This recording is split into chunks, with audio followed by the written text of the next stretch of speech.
بیٹھ کر نماز پڑھنا ایک راز ہے جسے 80% لوگ نہیں جانتے۔ نبی کریم صلی اللہ علیہ وآلہ وسلم نے فرمایا، جو شخص بیٹھ کر نماز پڑھتا ہے اللہ تعالیٰ اس کے گھر میں یہ 3 چیزیں نازل فرماتا ہے۔ پہلی چیز کہ اس کے گھر میں غربت۔ ناظرین، کیا بیٹھ کر نماز پڑھنے سے گھر میں غربت آتی ہے؟ نبی کریم صلی اللہ علیہ وآلہ وسلم نے فرمایا، جو بوڑھے حضرات یا نوجوان بیٹھ کر نماز پڑھتے ہیں ان کے گھر اللہ تعالیٰ یہ 3 چیزیں نازل فرماتا ہے۔ پیارے دوستو، نماز دین کا، اسلام کا سب سے اہم رکن ہے جو بندے کو براہ راست اللہ تعالیٰ سے جوڑتی ہے، لیکن بعض اوقات انسان بیماری، کمزوری یا کسی عذر کی وجہ سے کھڑے ہو کر نماز ادا کرنے سے قاصر ہوتا ہے۔ ایسے میں سوال پیدا ہوتا ہے کہ بیٹھ کر نماز پڑھنے کا کیا حکم ہے؟ کیا یہ جائز ہے؟ کیا اس سے نماز کی فضیلت میں کمی آتی ہے یا بیٹھ کر نماز پڑھنے سے وہی ثواب ملے گا جو کھڑے ہو کر پڑھنے میں ہے؟ کچھ لوگ یہ سمجھتے ہیں کہ بیٹھ کر نماز پڑھنا صرف بیماروں کے لیے ہے، جبکہ کچھ لوگ بغیر کسی شرعی عذر کے بھی بیٹھ کر نماز ادا کرتے ہیں۔ ایسے میں یہ جاننا ضروری ہے کہ شریعت میں نبی کریم صلی اللہ علیہ وآلہ وسلم نے اس بارے میں کیا حکم فرمایا، صحابہ کرام اور فقہا کا کیا موقف ہے، اور کس حالت میں بیٹھ کر نماز پڑھنا جائز ہے اور کب ناجائز ہو جاتا ہے۔ اس ویڈیو میں ہم قرآن و حدیث کی روشنی میں ان تمام سوالات کے جوابات تفصیل سے سمجھیں گے تاکہ کوئی بھی غلط فہمی باقی نہ رہے اور ہم اپنی نماز کو شریعت کے مطابق درست ادا کر سکیں گے۔ آپ کو بھی بیٹھ کر نماز پڑھنے کے مسائل سے متعلق مکمل رہنمائی چاہیے اور یہ جاننا چاہیے کہ کن صورتوں میں بیٹھ کر نماز پڑھنا افضل اور کن حالات میں کھڑے ہو کر ہی پڑھی لازمی ہے۔ تو اس ویڈیو کو مکمل دیکھیے تاکہ آپ کی عبادت شریعت کے مطابق ہو اور آپ اس بارے میں مکمل آگاہی حاصل کر سکیں۔ ناظرین، ہم ایک ایسے دور میں جی رہے ہیں جہاں دین کی ظاہری عبادات کو تو ہم جانتے ہیں، لیکن ان کے باطنی اسرار اور روحانی اثرات سے غافل ہو چکے ہیں۔ نماز جو کہ مومن کی معراج ہے، صرف کھڑے ہو کر ہی نہیں پڑھی جاتی بلکہ شریعت نے اس عظیم عبادت کو ہر حال میں ادا کرنے کی سہولت دی ہے، چاہے انسان کھڑا ہوا ہے، بیٹھا ہوا ہے، لیٹا ہوا ہے یا اشارے سے ادا کرے۔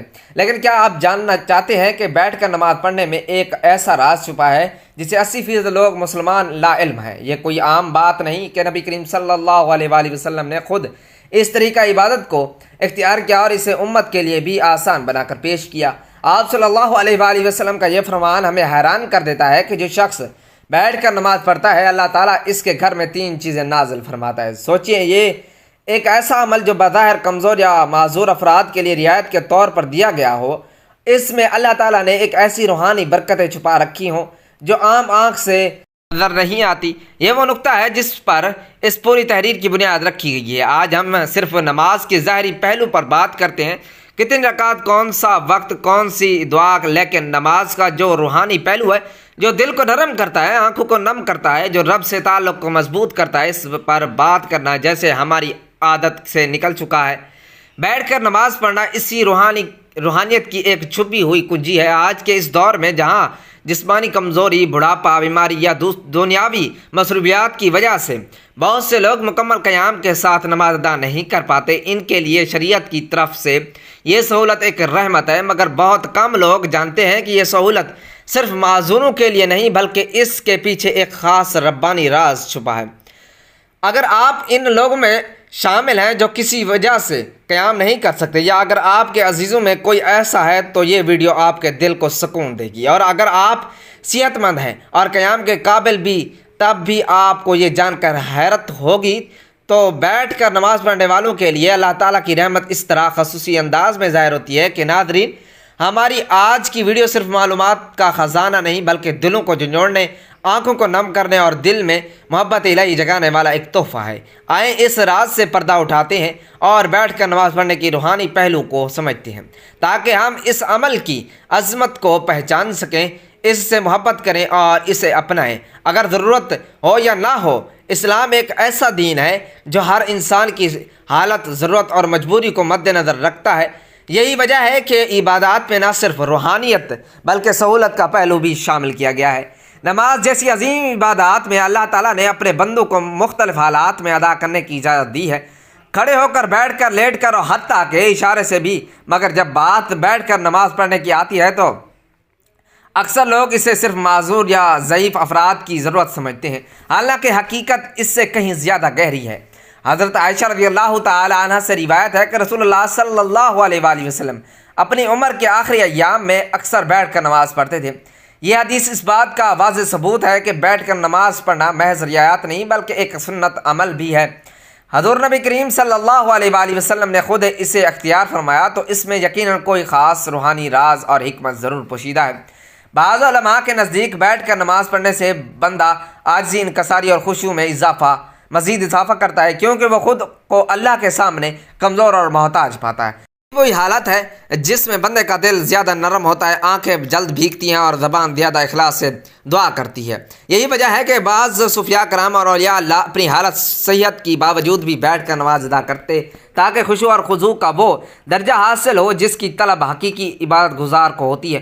یہ روایات اہل ایمان کے لیے نہایت خوشخبری ہے کہ جو شخص کسی مجبوری یا بیماری، کمزوری یا خشوع کی نیت سے بیٹھ کر نماز ادا کرتا ہے، اللہ تعالیٰ اس کے گھر کو 3 عظیم انعامات سے نوازتا ہے۔ یہ صرف دعویٰ نہیں بلکہ نبی کریم صلی اللہ علیہ وآلہ وسلم کی مبارک زبان سے نکلا ہوا وہ فرمان ہے جس پر ہر مسلمان کو مکمل یقین ہونا چاہیے۔ نبی کریم صلی اللہ علیہ وآلہ وسلم نے فرمایا، جو شخص بیٹھ کر نماز پڑھتا ہے اللہ تعالیٰ اس کے گھر میں 3 چیزیں نازل فرماتا ہے۔ نمبر 1 غربت کو دور کر دیتا ہے، نمبر 2 بیماری کو دور کر دیتا ہے، نمبر 3 اور اللہ اور گھر میں سکون اور رحمت نازل فرماتا ہے۔ یہ الفاظ گو کہ سادہ ہیں مگر ان میں جو روحانیت خزانہ چھپا ہے وہ بے حد قیمتی ہے، اور ان 3 انعامات پر غور کیا جائے تو اندازہ ہو جاتا ہے کہ یہ انسان کی زندگی کے سب سے بڑے مسائل کا حل ہے۔ غربت نہ صرف مالی کمی کو کہتے ہیں بلکہ زندگی کی ہر تنگی، ہر محرومی اور ہر بیکار پن بھی در حقیقت غربت ہی کی مختلف صورتیں ہیں۔ جو شخص بیٹھ کر خشوع سے نماز ادا کرتے ہیں اللہ تعالیٰ اس کے رزق میں برکت پیدا کرتا ہے۔ یہ برکت صرف مال کی زیادتی میں نہیں بلکہ اس کی حفاظت، کفایت اور پاکیزگی میں بھی ہوتی ہے۔ ایسے گھروں میں رزق کم ہو تب بھی برکت سے کافی ہوتا ہے اور کبھی بھی بھوک، سوال یا ذلت کی نوبت نہیں آتی۔ بعض لوگ جسمانی کمزوری یا دائمی بیماری کی حالت میں قیام نہیں کر سکتے۔ ان کے دل میں یہ خیال آتا ہے کہ شاید ان کی عبادت ناقص ہے یا اللہ کو کم پسند ہے، حالانکہ حقیقت اس کے برعکس ہے۔ بیٹھ کر نماز پڑھنا ایسے بندوں کے لیے اللہ کی رحمت ہے اور اسی عبادت کے ذریعے اللہ تعالیٰ ان کے جسمانی اور روحانی امراض کو دور فرما دیتا ہے۔ جس گھر میں ایسا بندہ ہو اس گھر پر بھی شفا کی تجلیات اترتی ہیں اور اہل خانہ کو بھی اس عبادت کا فائدہ پہنچتا ہے۔ آج کا انسان سب کچھ ہونے کے باوجود بے سکون ہے، دنیاوی آسائشیں، دولت، شہرت، ہر چیز کے باوجود دل خالی ہے، لیکن جہاں بیٹھ کر نماز ادا کی جاتی ہے اللہ تعالیٰ وہاں سکون، رحمت اور محبت کے فرشتوں کو نازل فرماتا ہے۔ ایسے گھروں میں روحانی ماحول پیدا ہوتا ہے جہاں دلوں کو سکون ملتا ہے، بچے صالح بنتے ہیں اور زبانوں پر نرمی اور ذکر الہی جاری رہتا ہے۔ ان 3 نعمتوں کو مخصوص الفاظ پر سمجھا جائے، یہ در حقیقت ایک گھر کے دنیا و آخرت دونوں کی کامیابی کی بنیاد ہے۔ وہ گھر جہاں بیٹھ کر نماز پڑھی جاتی ہے وہ جنت کے سائے میں آ جاتی ہے۔ ناظرین، اللہ تعالیٰ نے نماز کو بندے کے لیے ایک عبادت اور اس کے ساتھ تعلق مضبوط کرنے کا ذریعہ بنایا ہے۔ یہ روحانی سکون، برائیوں سے بچاؤ، نظم و ضبط اور آخرت میں کامیابی کا سبب بنتا ہے۔ نماز دل کو سکون دیتی ہے، گناہوں کی معافی کا ذریعہ بنتی ہے اور انسان کو اللہ تعالیٰ کی یاد میں رکھتی ہے تاکہ وہ برے کاموں سے دور رہے۔ نماز شکر گزاری کا بہترین طریقہ ہے کیونکہ اللہ تعالیٰ نے ہمیں بے شمار نعمتیں دی ہیں اور نماز کے ذریعے ہم اس کا شکر ادا کرتے ہیں۔ یہ انسان میں عاجزی اور انکساری پیدا کرتی ہے کیونکہ وہ اللہ تعالیٰ کے سامنے جھک کر اپنے کمزوری کا اعتراف کرتا ہے، اور یہ قبولیت کا ذریعہ بھی ہے کیونکہ ہر نماز کے بعد رب تعالیٰ سے مانگنے کا بہتر وقت ہوتا ہے۔ نماز جسمانی صحت کے لیے بھی فائدہ مند ہے کیونکہ اس کے مختلف ارکان جیسا کہ رکوع اور سجدہ جسم کو متحرک رکھتے ہیں اور جسمانی نظام کو درست رکھنے میں مدد دیتے ہیں۔ نماز اللہ تعالیٰ سبحانہ و تعالیٰ کے قرب کا ذریعہ ہے کیونکہ جب بندہ سجدے میں جاتا ہے تو وہ اپنے رب کے سب سے زیادہ قریب ہوتا ہے۔ یہ دنیاوی پریشانیوں اور غموں سے نجات دلاتی ہے کیونکہ جب بندہ اللہ تعالیٰ کے سامنے کھڑا ہو کر اس سے بات کرتا ہے تو اس کے دل میں سکون اور اطمینان ملتا ہے۔ یہ صبر اور استقامت سکھاتی ہے کیونکہ نماز کے ذریعے بندہ ہر حال میں اللہ تعالیٰ پر بھروسہ رکھنا سیکھتا ہے۔ یہ وقت کی پابندی اور نظم و ضبط کی عادت ڈالتی ہے کیونکہ دن میں 5 وقت مخصوص اوقات پر نماز پڑھنے سے انسان میں نظم و ضبط پیدا ہوتا ہے۔ نماز اللہ کی رحمتوں اور برکتوں کو کھینچ لاتی ہے کیونکہ جو شخص نماز پڑھتا ہے اس پر اللہ تعالیٰ کی خاص رحمت اور حفاظت ہوتی ہے۔ یہ شیطان سے حفاظت کا ذریعہ ہے، کیونکہ جو بندہ نماز کا عادی ہوتا ہے شیطان اس سے دور رہتا ہے۔ یہ قبر اور آخرت کی روشنی ہے، کیونکہ حدیث پاک میں آتا ہے کہ نماز قیامت کے دن مومن کے لیے نور ہوگی۔ یہ گناہوں کی معافی اور ان کے مٹنے کا سبب بنتی ہے، کیونکہ نبی اکرم صلی اللہ علیہ وآلہ وسلم نے فرمایا کہ نماز گناہوں کو ایسے دھوتی ہے جیسے پانی میل کچیل کو دھو دیتا ہے۔ یہ مال و دولت کی برکت کا ذریعہ ہے، کیونکہ جو لوگ نماز کی پابندی کرتے ہیں اللہ تعالیٰ ان کے رزق میں اضافہ فرماتا ہے۔ یہ معاشرتی برائیوں سے بچاتی ہے، کیونکہ جو شخص نماز پڑھتا ہے وہ چوری، جھوٹ، ظلم اور بے حیائی سے بچنے کی کوشش کرتا ہے، کیونکہ جو شخص نماز پڑھتا ہے اس کا دل اللہ تعالیٰ کی طرف سے صحیح فیصلے کرنے کے لیے روشن ہو جاتا ہے۔ یہ غربت اور تنگ دستی سے نجات کا ذریعہ بنتی ہے، کیونکہ جو لوگ نماز قائم کرتے ہیں اللہ سبحانہ و تعالیٰ ان کے رزق میں کشادگی فرماتا ہے۔ اللہ تعالیٰ کے عذاب سے حفاظت کا ذریعہ ہے، کیونکہ جو نماز کی پابندی کرتا ہے اللہ تعالیٰ اسے دنیا اور آخرت کے عذاب سے بچا لیتا ہے۔ یہ قبر کی وحشت اور اندھیرے سے نجات کا سبب بنتی ہے، کیونکہ حدیث پاک میں آتا ہے کہ نماز قبر میں روشنی بن کر آتی ہے۔ یہ دل کی سختی کو ختم کر کے انسان کو نرم مزاج اور دوسروں کے ساتھ حسن سلوک کرنے والا بناتی ہے۔ یہ تمام انبیاء علیہ السلام کی سنت اور تعلیمات کا خلاصہ ہے، کیونکہ ہر نبی نے اپنی امت کو نماز کی تاکید کی ہے۔ یہ اللہ تعالیٰ کے ساتھ محبت کو بڑھاتی ہے، کیونکہ جو شخص نماز میں اللہ تعالیٰ سے راز و نیاز کرتا ہے اس کا دل اللہ تعالیٰ کی محبت سے بھر جاتا ہے۔ یہ دنیا میں کامیابی اور آخرت میں جنت کے حصول کا بہترین ذریعہ ہے، کیونکہ اللہ تعالیٰ نے جنت کا ان لوگوں کے لیے وعدہ کیا ہے جو نماز کی پابند ہے۔ جو نماز ایمان کی پہچان ہے، کیونکہ جو شخص اللہ تعالیٰ کے سامنے جھکتا ہے وہی سچا مومن ہوتا ہے۔ یہ جہنم کی آگ سے ڈھال ہے، کیونکہ جو نماز قائم کرتا ہے اللہ تعالیٰ اسے عذاب سے محفوظ رکھتا ہے۔ یہ زندگی کا نظم و ضبط ہے، کیونکہ 5 وقت نماز پڑھنے والا کبھی وقت ضائع نہیں کرتا، کیونکہ سب سے پہلے نماز کا حساب ہوگا اور جو اس میں کامیاب ہوگا اس کے لیے آگے سب کچھ آسان ہو جائے گا۔ یہ شیطان کا توڑ ہے، کیونکہ جو نماز پڑھتا ہے شیطان اس سے دور بھاگتا ہے۔ یہ بندے اور رب العزت کے درمیان سب سے مضبوط رشتہ ہے، کیونکہ جب کوئی نماز میں کھڑا ہوتا ہے وہ براہ راست اللہ تعالیٰ سے باتیں کر رہا ہوتا ہے۔ آپ صلی اللہ علیہ وآلہ وسلم نے فرمایا قیامت کے دن سب سے پہلے نماز کا حساب لیا جائے گا۔ اگر نماز درست ہوئی تو باقی اعمال بھی درست ہوں گے، اگر نماز خراب ہوئی تو باقی اعمال بھی خراب ہوں گے۔ آپ صلی اللہ علیہ وآلہ وسلم نے فرمایا نماز جنت کی کنجی ہے۔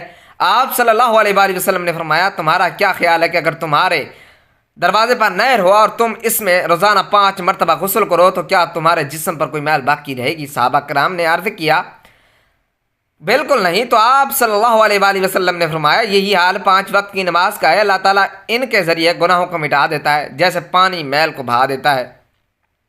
آپ صلی اللہ علیہ وآلہ وسلم نے فرمایا بندہ اپنے رب کے سب سے قریب اس وقت ہوتا ہے جب وہ سجدے میں ہوتا ہے، لہٰذا اس وقت زیادہ دعا کیا کرو۔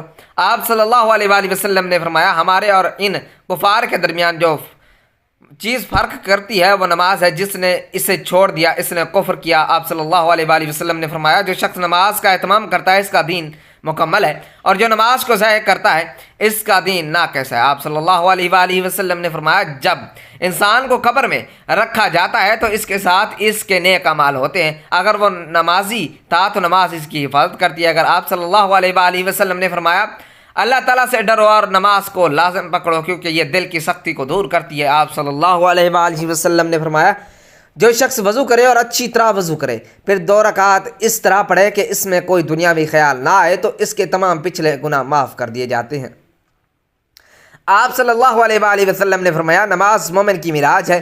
آپ صلی اللہ علیہ وآلہ وسلم نے فرمایا جو شخص 5 وقت نماز پڑھتا ہے قیامت کے دن اس کا چہرہ چمک رہا ہوگا۔ بیٹھ کر نماز پڑھنا جائز ہے لیکن اس کی اجازت مخصوص حالات میں ہے۔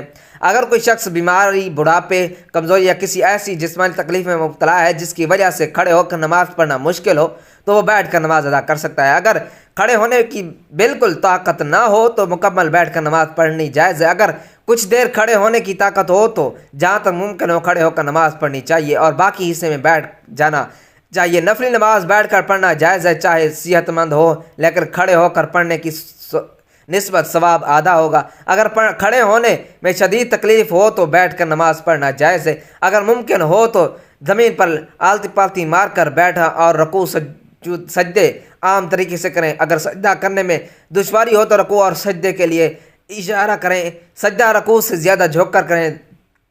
زمین پر بیٹھنا مشکل ہو تو کرسی پر بھی نماز ادا کی جا سکتی ہے، مگر سجدہ کرنے کے لیے سر کو نیچے جھکایا جائے۔ اللہ تعالیٰ کا فرمان ہے کہ ترجمہ، پس اللہ سے ڈرو جتنا تم سے ہو سکے۔ رسول اللہ صلی اللہ علیہ وآلہ وسلم نے فرمایا، نماز کھڑے ہو کر پڑھو، اگر طاقت نہ ہو تو بیٹھ کر ہو، اور اگر یہ بھی ممکن نہ ہو تو پہلو کے بل لیٹ کر نماز پڑھو۔ بیٹھ کر نماز پڑھنا شرعی طور پر جائز ہے، مگر اس وقت جب واقعی معقول عذر ہو، بغیر کسی وجہ کے فرض نماز بیٹھ کر پڑھنا درست نہیں، لیکن نفل نماز بیٹھ کر پڑھ سکتے ہیں، چاہے صحت مند ہو۔ دعا ہے کہ اللہ رب العزت ہم سب کو 5 وقت کی نماز باجماعت ادا کرنے کی توفیق اور طاقت اور توفیق عطا فرمایا، ہم سب کو صحت کاملہ عاجلہ عطا فرمایا، آمین ثم آمین۔ میری اللہ تعالیٰ سے دعا ہے کہ اللہ تعالیٰ میرا سنانا اور آپ کا سننا اپنی پاک بارگاہ الہی میں قبول و منظور فرمائے، جو مانگا مقدر فرمائے، جو نہیں مانگ سکے بن مانگے عطا فرمائے۔ اللہ تعالیٰ نیکی کی بات کو سننے، سمجھنے اور اس پر عمل کرنے کی توفیق عطا فرمائے۔ ناظرین، اگر آپ کو آج کی ویڈیو اچھی لگی ہے تو ویڈیو کو لائک کریں، شیئر کریں اور کمنٹس باکس میں اپنی رائے کا اظہار ضرور کریں۔